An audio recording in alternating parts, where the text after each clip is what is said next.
Olá, tudo bem? Sou a professora Bianca e hoje iremos falar sobre uma nova preposição em nossa série Português em 3 minutos. A preposição de hoje será entre. Você conhece? A preposição entre dá a ideia de sentido de no meio de algo.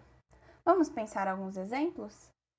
Entre os selecionados para fazer a prova, havia apenas um interessado. Então, no meio dos selecionados para fazer a prova, havia apenas um interessado. Vamos pensar nos sentidos de dentre e entre para evitar confusões. Então, dentre, ele significa do meio de. Por exemplo, dentre a multidão saiu você. Do meio da multidão saiu você. Então, a preposição dentre é usada com verbos que são acompanhados da preposição de. Alguns exemplos são sair de, surgir de, tirar de, retirar de, excluir de, constar de. Já a preposição entre é usada quando não há presença da outra preposição de. Então, a preposição entre apresenta diversos sentidos. Alguns exemplos de sentido de sinônimos são no meio de, em meio a, no intervalo de, dentro de, cerca de, junto de, por meio de, através de, entre muitos outros. Vamos ver esses sinônimos aplicados a um exemplo?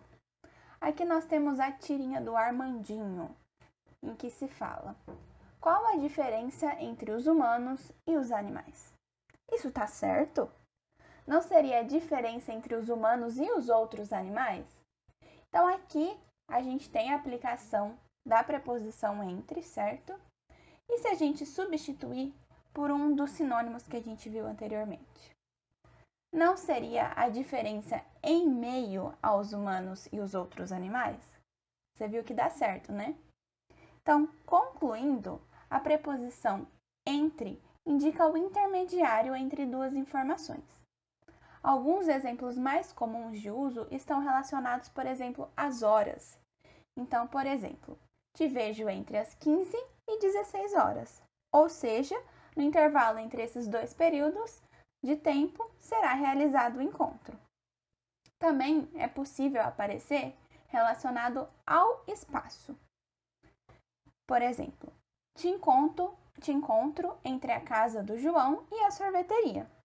Então, o encontro será feito entre, no meio, no espaço intermediário entre a casa do João e a sorveteria.